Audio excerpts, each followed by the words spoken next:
日帶大家嚟探呢間店咧，叫圓古。咁圓古咧就始於北京胡同入邊嘅一間中式甜品店啦。之後咧就以呢個24節氣甜品為脈絡，慢慢生長成呢個融合咗創意餐酒同埋中式美學嘅複合空間啦。咁佢深圳呢間店咧，更加係將濱海如歸嘅意境搬咗入嚟啊！可以坐地鐵1號線到大劇院嘅 F 出口出嚟，行10幾分鐘就可以到噶啦。一行入嚟咧，你首先就會俾呢個空間打動到啦，更加係營造出臨海而居、心安似歸嘅獨特意境。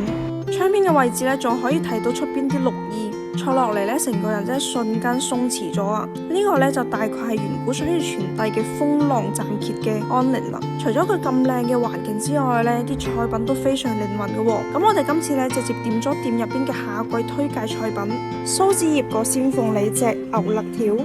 佢嘅牛肋條咧係經過慢燉再高溫炙烤嘅，表面咧係有啲微微焦嘅，油脂嘅香味咧真係超濃郁噶。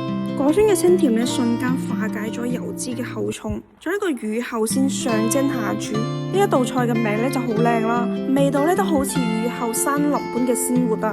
上面蒸嘅雞肉咧係吸收咗佢啲菌香啦，嫩滑又唔失咬口喎。下一層嘅湯頭咧非常清鮮甘潤，一蒸一煮鮮味相配啊！佢呢度咧仲係呢個栗子烤雞啦。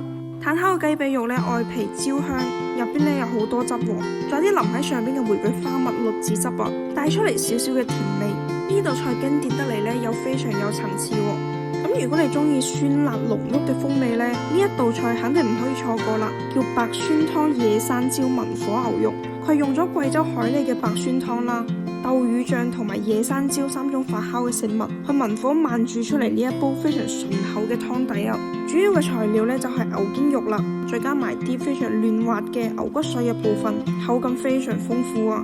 咁食完主菜啦，最後咧肯定要嚟一道佢哋呢度嘅夏日節氣甜品套餐啦。佢呢套夏季組合咧又包含咗立夏、小滿、芒種、夏至、小暑、大暑、腐乳，一共6款啦。每一款咧都係選用啲當季嘅時令食材，譬如話馬蹄啦、荔枝、紅莓同埋葡萄。佢係用咗慕斯同埋呢個沙冰嘅形態嚟呈現嘅，每一款咧都係比較清甜嘅喎，食起身咧毫無負擔啊！大家感興趣嘅話咧，可以上 OpenRice 開飯啦，上面睇一睇呢個團購套餐喎。所以過嚟食飯唔等位，咁記得上 OpenRice 開飯啦，提前訂位咯喎。今期視頻就到呢度啦，想要獲取更加多大灣區最新嘅號內攻略同埋着數，記得上 OpenRice 開飯啦 APP 或者小程序睇一睇啦。